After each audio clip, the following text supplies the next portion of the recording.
Hello everyone, this is me Kapil Sikka. Welcome you all to this platform. जैसा कि आप सब देख पा रहे हैं, हम पीएसआई और ऑप्शनल को अब ऑफलाइन में भी स्टार्ट कर रहे हैं। काफ़ी टाइम से आप लोग डिमांड कर रहे थे कि पीएसआई और ऑप्शनल को हम स्टार्ट करें, इनफैक्ट ऑफलाइन में स्टार्ट करें। ऑनलाइन तो आप लोग पढ़ ही रहे हैं घरों से, लेकिन जिस तरह से ऑफलाइन सेंटर स्टार्ट हुए हैं तो स्टूडेंट्स की डिमांड आ रही थी कि ऑफलाइन में हम कब आप लोगों से मिल पाएंगे, कब हम इस ऑप्शनल को स्टार्ट कर पाएंगे ऑफलाइन में आपके साथ। लेकिन ऑन दी अदर साइड कुछ और स्टूडेंट्स की भी क्वेरी थी। स्टूडेंट की क्वेरी आती है कि सर पीएसआई और ऑप्शनल मुझे क्यों लेना चाहिए, ऐसा क्या है पीएसआई और ऑप्शनल में जो बाकी ऑप्शनल्स में नहीं है, ऐसा क्या है पीएसआईआर में जो मेरी प्रिपरेशन को और बेटर कर पाएगा। तो इसी को जानेंगे, यही समझेंगे इस वीडियो में कि क्यों एक अच्छा ऑप्शनल सही समय पे चूज़ करना बहुत नेसेसरी है। मैंने अपने इतने टाइम के करियर में देखा है कि ऐसे बहुत सारे स्टूडेंट्स होते हैं जो पहले एक बहुत ही टीडियस, बहुत ही टफ ऑप्शनल को चूज़ कर लेते हैं, क्योंकि उनको किसी सीनियर ने कहा होता है, उन्होंने किसी टॉपर को सुन लिया होता है, या उनको खुद ही लगता है कि वो ऑप्शनल वो कर पाएंगे।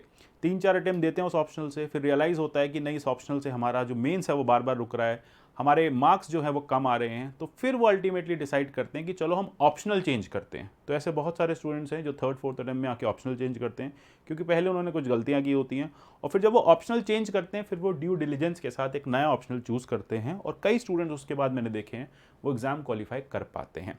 तो जो वो लोग 4 और 5 अटेम्प्ट में कर रहे हैं, वो आप पहले अटेम्प्ट में क्यों नहीं करते? क्यों नहीं आप पहले अटेम्प्ट में एक ऐसा ऑप्शनल चूज़ करते जो आपके लिए बेस्ट है, जिससे आप इजीली गो थ्रू कर पाएंगे? देखिए, जब मैं यूपीएससी की बात करता हूं तो वो अपने आप में एक बहुत ही कॉम्प्लेक्स प्रोसेस है एग्ज़ाम का। बहुत ज़्यादा सिलेबस है, बहुत ज़्यादा कंटेंट है, और मार्केट में बहुत ज़्यादा नॉइस है। इस नॉइस को डीक्लटर करने के लिए कहा जाता है कि आप अपने रिसोर्सेज को फिल्टर करिए। आप कम चीज़ों को पढ़िए लेकिन अच्छी चीज़ों को पढ़िए। आप कम किताबें पढ़िए लेकिन ढंग से पढ़िए। आप कम कंटेंट को उठाइए लेकिन उतना उठाइए जितना यूपीएससी के एग्ज़ाम में पूछा जा रहा है, जितना आप रिप्रोड्यूस कर सकते हैं। तो ऐसे ही में एक ऑप्शनल आता है, वो है PSIR, pol science and international relations. अब हम पीएसआईआर को जानेंगे कि किस तरह से ये आपके लिए काफ़ी अच्छा हो सकता है। जैसे मैंने यहाँ पे लिखा ना कि it is the best optional. अब बाकी स्टूडेंट्स कहेंगे नहीं सर, मेरा ऑप्शनल भी बेस्ट ऑप्शनल है, लेकिन जो पीएसआईआर लेना चाहते हैं मैं उन्हें ये बताऊंगा कि ये क्यों एक बेस्ट ऑप्शनल है। देखिए, मैं हमेशा एक बात कहता हूँ कि अगर आप एक अच्छा ऑप्शनल चूज़ कर लेते हैं तो आपकी आधी जीत तो वहीं हो जाती है। तो a good optional is a battle half one. ये एक बड़ी इंपॉर्टेंट बात है, याद रखिएगा। तो अगर आपका ऑप्शनल ठीक है, अगर आपका ऑप्शनल ऐसा है जिसको लेके आप अच्छे से सेल थ्रू कर पा रहे हैं, जिसको लेके आप अच्छे से प्रिपरेशन कर पा रहे हैं, और सबसे बड़ी बात है वो आपके समझ में आ रहा है, वो आपके जीएस लिखने में हेल्प कर रहा है, वो आपके एसए लिखने में हेल्प कर रहा है, वो ऑप्शनल ही बेस्ट ऑप्शनल माना जाएगा। तो जानेंगे एग्जैक्टली किस तरह से पीएसआईआर का योगदान जो है वो आपके जीएस में भी होगा। देखिए, ऑप्शनल चूज करने की कुछ टिप्स मैं आपको बता देता हूँ। सबसे पहले, जैसा कि हमें हमें पता है कि आप अपनी टोटल प्रिपरेशन का सबसे ज़्यादा समय ऑप्शनल में देंगे। 500 मार्क्स हैं, अवॉइडेबल नहीं है, कोई कोई आप इसमें विकल्प नहीं ले सकते। आपको ऑप्शनल ले लिया तो करना पड़ेगा, 500 मार्क्स का एग्जाम लिखना पड़ेगा। आप एक बात देखिएगा कि आपकी जो टोटल एग्जाम की प्रिपरेशन का प्रोसेस है उसका आधा समय आप अपने ऑप्शनल को दे रहे होंगे। तो एक ऐसी चीज़ जिसमें आप अपना आधा एनर्जी, आधा टाइम डिवोट कर रहे हैं, अगर वो आपका ऑप्शनल ठीक नहीं है, या आपने जो चॉइस ली है वो ठीक नहीं है, तो आप समझिए आप कितनी बड़ी मिस्टेक कर रहे हैं। सबसे पहली चीज़ है कि आप सबसे ज़्यादा टाइम इसको दे रहे हैं, सबसे ज़्यादा डॉन्टिंग टास्क है। तो ऐसे में फिर आपको ये भी बात ध्यान रखनी पड़ेगी कि आपका ऑप्शनल जो है वो अच्छा होना चाहिए। देखिए, कई बार कहा जाता है कि अच्छा ऑप्शनल जो है ना वो इंटरव्यू कॉल डिसाइड कर लेता है, क्योंकि ऑप्शनल में इजीली अगर आप 280, 290, 300 मार्क्स ले आते हैं तो आपके 1/3 मार्क्स तो वैसे भी यहीं आ गए। उसके बाद अगर आप एथिक्स और एसए को मैनेज कर लेते हैं तो आपके लिए स्थिति काफ़ी ईजी हो जाती है। फाइनल रैंक में बड़ा हेल्प करता है। ऐसे ऑप्शनल्स जिसमें अच्छे स्कोर्स आते हैं उसमें स्टूडेंट्स की रैंक अपने आप आगे पुश हो जाती है। फिर एवरेज मार्क्स लाना आसान हो जाता है। ऐसा ऑप्शनल जिसमें एवरेज मार्क्स लाना आसान है, या फिर जिसमें आपका इंटरेस्ट जो है वो हमेशा आपको मोटिवेटेड रखता है ऑप्शनल। ऐसा ऑप्शनल नहीं ले लें कि जो समझ नहीं आ रहा है, जस्ट बिकॉज लिया है तो रोज़ पढ़ना है। अब रोज़ पढ़ना है तो रोज़ कन्फ्यूज़ होना है, रोज़ कन्फ्यूज़ होना है तो फ्रस्ट्रेट होना है, और फ्रस्ट्रेट होना है तो फिर प्रोसेस से भाग जाना है। तो ऐसा हमें नहीं करना है। हमें क्या करना है, हमें वो एक ऑप्शन लेना है जिसमें हमारा इंटरेस्ट बना रहे। अगर आपका इंटरेस्ट बना रहेगा तो आप एग्ज़ाम में मोटिवेटेड रहेंगे। अगर आप एग्ज़ाम में मोटिवेटेड रहेंगे तो आप आगे बढ़ते रहेंगे, और आगे बढ़ते रहेंगे तो जीत आप ही की है। आपके लिए एग्ज़ाम प्रोसेस बहुत ईजी हो जाएगा। मैं बार बार कह रहा हूँ, प्रोसेस टफ है, प्रोसेस कॉम्प्लेक्स है। टफ से ज़्यादा वर्ड है, कॉम्प्लेक्स है। उस कॉम्प्लेक्सिटी को आपको डीक्लटर करना है और एक अच्छे ऑप्शनल के साथ सेल थ्रू करना है।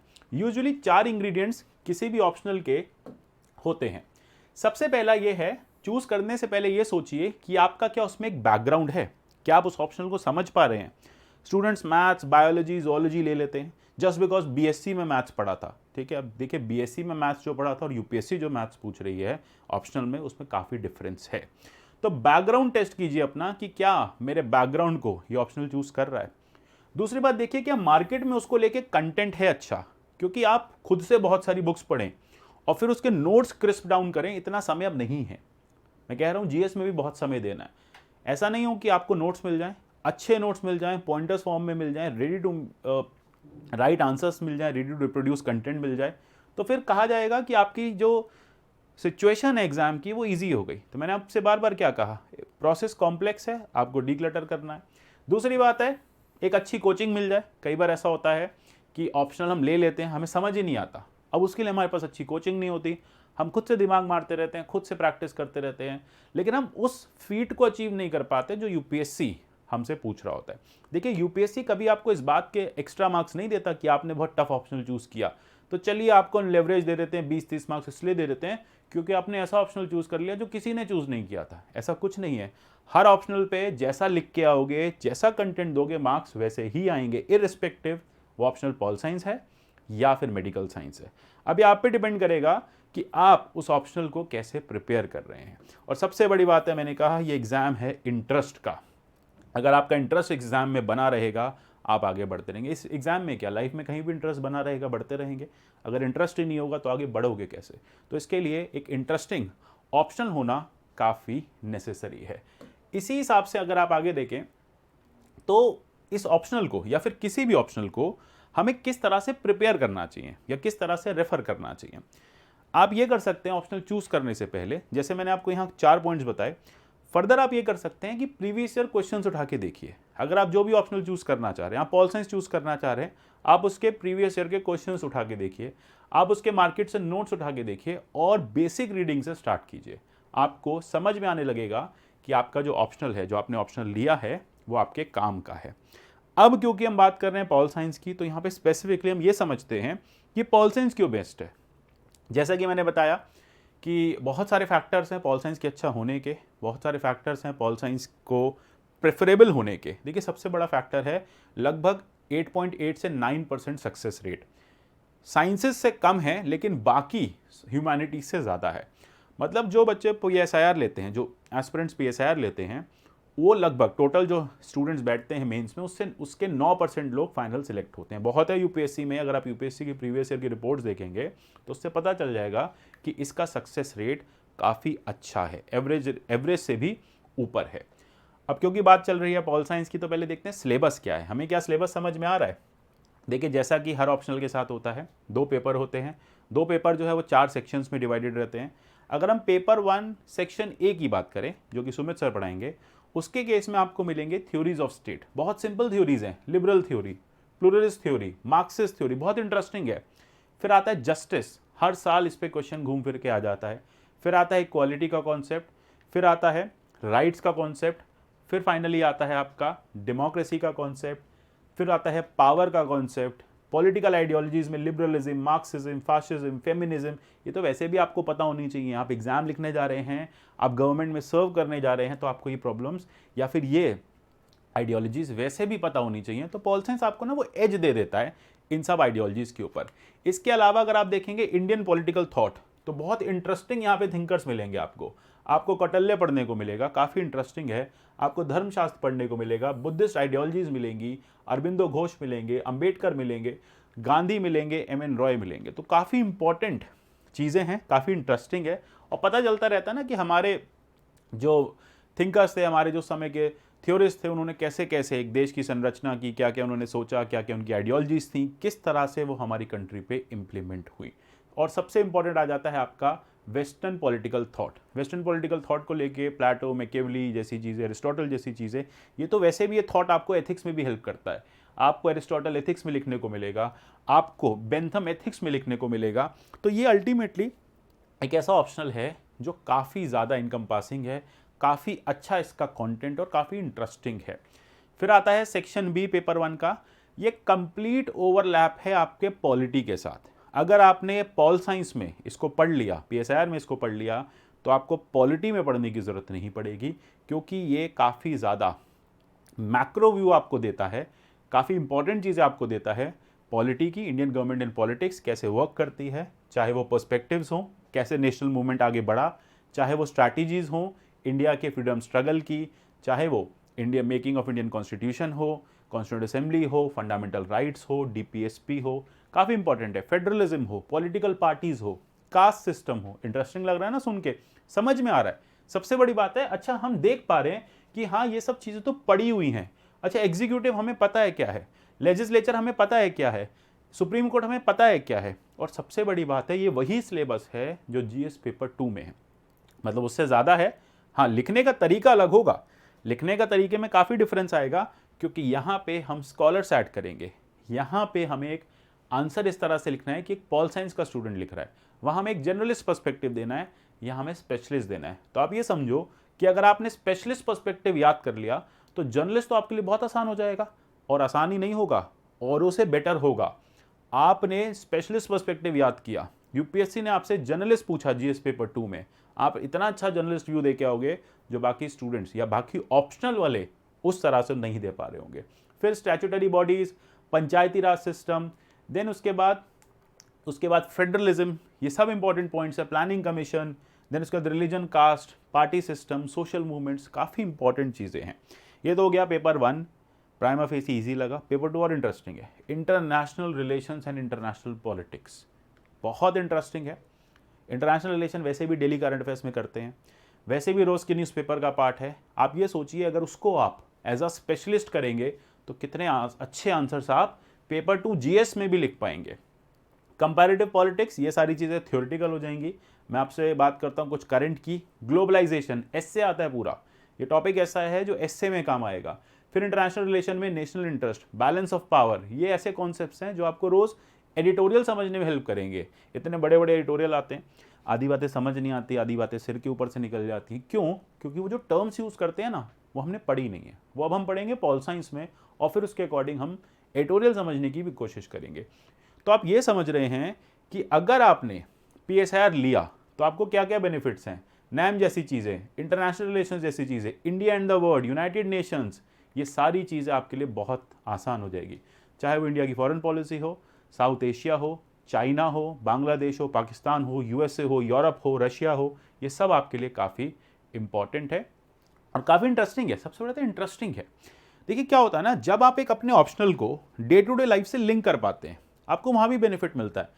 आपको लाइव एग्जाम्पल्स मिल जाते हैं, आपको आसपास हो रही चीज़ों को जोड़ने का तरीका मिल जाता है, आपको एक पर्सपेक्टिव मिल जाता है कि अच्छा अभी ये रिसेंट वॉर हुई है, ये रिसेंट इकोनॉमिक क्राइसिस हुई है, इसे मैं इस जगह पे इस तरह से लिखूंगा, इसे मैं कंटेंट को इस तरह से यूज़ करूंगा। तो आप ये सोच रहे हैं, आप ये सोचिए कि जो आपके आसपास रोज़ हो रहा है, जो भी डेली बेसिस पे जो भी चल रहा है वर्ल्ड में, जो भी डेवलपमेंट्स हो रहे हैं, वो डेवलपमेंट्स आपके लिए कितने आसान हैं उन्हें पढ़ना, समझना और एग्ज़ाम में लिखना। और अब ये सोचिए जब उस डेवलपमेंट को आप लिख के आएंगे, करंट से रिलेट करके आएंगे, तो एग्जामिनर को भी अच्छा लगेगा कि इस बच्चे का पर्सपेक्टिव बड़ा अच्छा है, इसके आंसर लिखने का तरीका बहुत अच्छा है, और अल्टीमेटली आपको अच्छे मार्क्स मिलेंगे। वही चाहिए, पीएचडी तो करनी नहीं है, अच्छे मार्क्स चाहिए ना, तो वही आपको पॉल साइंस पीएसआईआर देगा। अब मैं बात करूंगा क्यों ओवरलैपिंग है। अगर आपने पीएसआईआर पढ़ा, आपको एक एस्से ऑलमोस्ट हर साल, अगर हम पिछले साल छोड़ दें, फिलोसफिकल एस्सेस छोड़ दें, तो ऑलमोस्ट हर साल आपको एस्से मिलेगा ही मिलेगा। फिर जीएस पेपर 1 में आपको हेल्प करेगा। जीएस पेपर 1 में अगर आप मॉडर्न इंडिया पढ़ रहे हैं तो वहाँ पर्सपेक्टिव्स आपको समझने को मिलेंगे। सिमिलरली जीएस पेपर 2 तो पूरा ओवरलैपिंग है, अगर सोशल स्कीम्स छोड़ दें तो पूरा ओवरलैपिंग है। फिर उसके बाद आता है जीएस पेपर 3 में भी आपको कुछ ना कुछ कहीं ना कहीं लिखने को मिल जाएगा, करंट अफेयर से रिलेट करने को। फिर जीएस पेपर 4 में भी आपको थिंकर्स लिखने को मिलेंगे, एथिक्स इन इंटरनेशनल रिलेशन की केस स्टडीज आपको मिल जाएंगी इस ऑप्शनल से। तो यानी एक 500 मार्क्स का ऑप्शनल, और उसने आपके लगभग 250 मार्क्स के जीएस को भी कवर कर लिया। 250 क्यों कर लिया, ज़्यादा ही कर लिया, इनफैक्ट 250 से 300 मार्क्स को कवर कर लिया।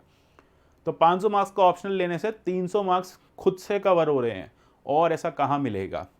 इनफैक्ट क्वेश्चंस के थ्रू समझने की कोशिश करते हैं क्वेश्चंस कैसे आते हैं। जैसा मैंने आपको कहा ना, किसी भी ऑप्शनल को एनालाइज करने के लिए क्वेश्चन ज़रूर देखिए कि क्या पूछा जा रहा है। प्रीवियस ईयर क्या पूछा गया, एनालाइज कीजिए। चलिए एनालाइज करते हैं। PYQ था भी recently, constitution of India is product of historical process rich with constitutional antecedents. लग रहा है ना पॉलिटी का क्वेश्चन है, पॉलिटी का ही है, लिखने का तरीका थोड़ा सा अलग है।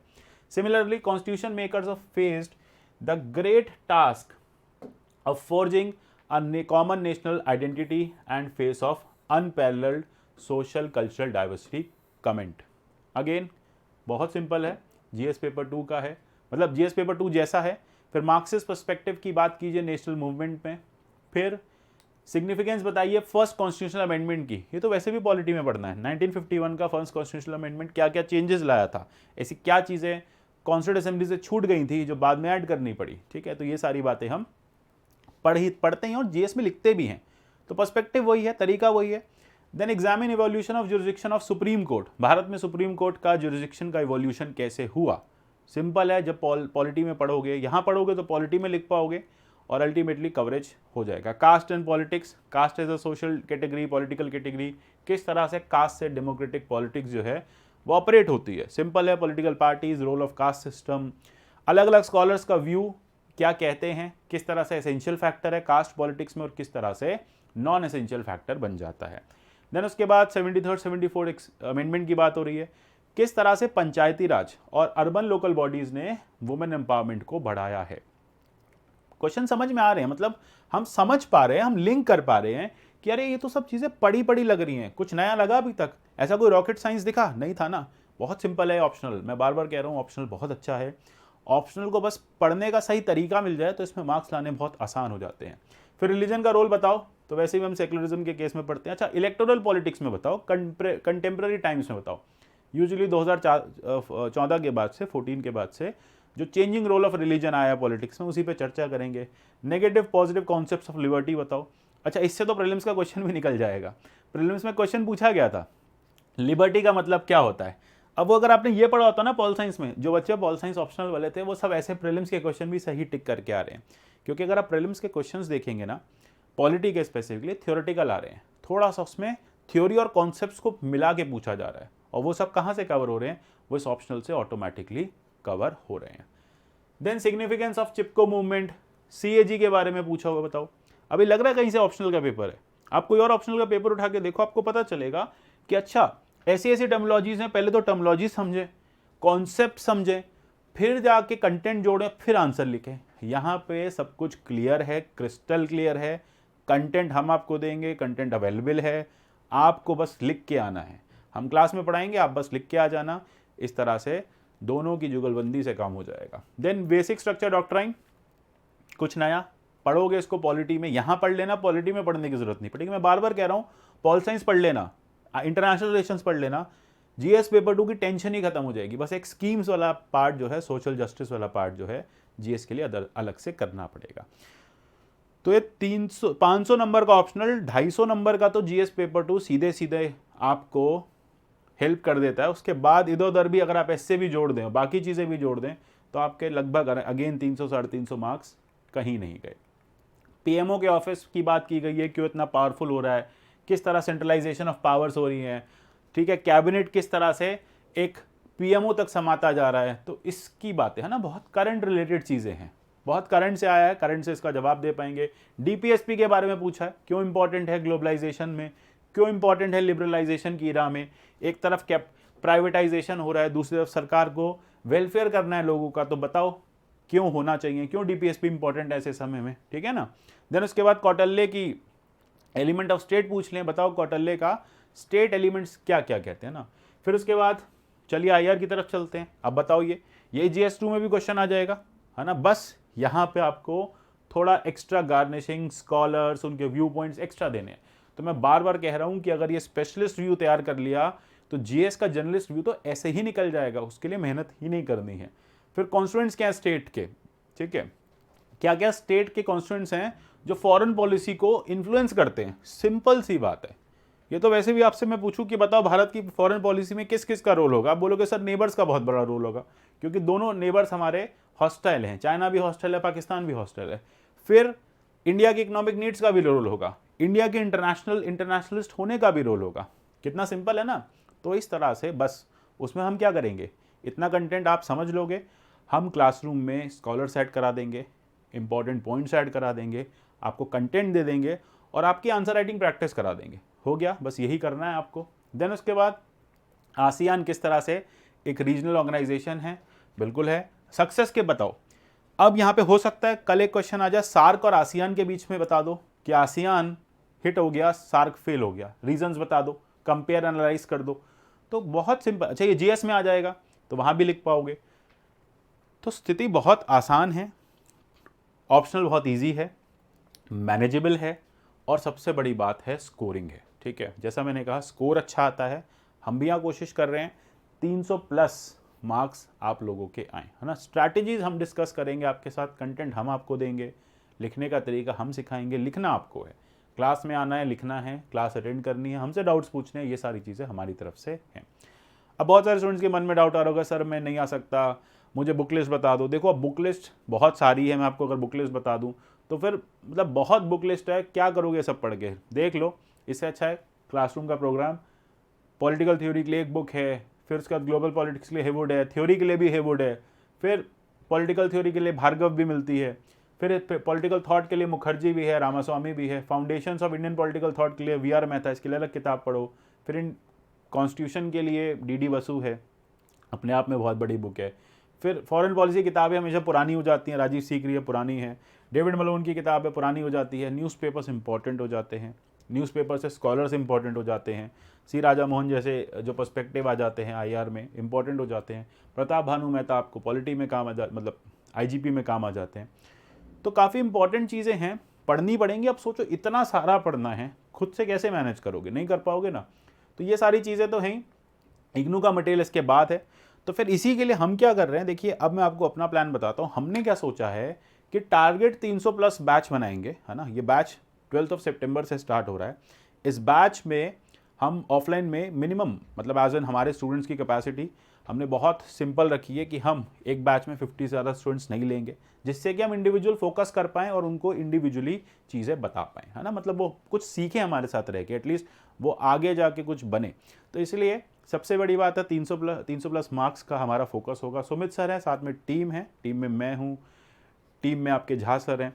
तो अब अल्टीमेटली करने क्या वाले हैं, कवरेज करेंगे एकदम इंक्लूसिव, ठीक है, सब कुछ कवर करेंगे बेसिक से एडवांस, ठीक है। उसके बाद हम कोशिश करेंगे कि आप करंट जो है वो यहीं पे करके जाए, मतलब हम आपको पूरा करंट का मटेरियल देंगे, ओनली एज का आप कंटेंट देखते हुए हमारे टेलीग्राम चैनल पे अपलोड होता रहता है। तो वो हम इनकॉर्पोरेट कराएंगे आपके आंसर राइटिंग में, आंसर राइटिंग हम कराएंगे, PYQs का डिस्कशन करेंगे। देखिए यूपीएससी के लिए ना PYQs भागवत गीता है, ऐसा समझ लीजिए, मतलब वही असल सोर्स है, बाकी सब नॉइस है। क्या पूछा गया पिछले सालों में यही बताएगा क्या पूछा जाएगा अगले सालों में। सबसे बढ़िया तरीका है, लोग कहते हैं कि ये प्रोबेबल्स हैं वो प्रोबेबल्स है, कोई प्रोबेबल्स नहीं है, क्या आएगा या आपको PYQs ही बता देंगे। अगर आपने पिछले 5 साल के PYQs अच्छे से कर लिए, चाहे वो प्रीलिम्स हो, चाहे वो मेंस हो, ऑप्शनल हो, जीएस हो, आपको ये पता चल जाएगा कि आगे आने वाले सालों में क्या पूछा जाएगा। आपकी ना प्रिपरेशन उस हिसाब से मोल्ड हो जाती है, तो वो भी हम करेंगे। उसके बाद स्किल्स, आंसर राइटिंग सेशंस होंगे, फुल लेंथ टेस्ट आपको मिलेंगे और सबसे बड़ी बात है कि आपको स्टडी मटेरियल की हार्ड कॉपी भी मिलेगी।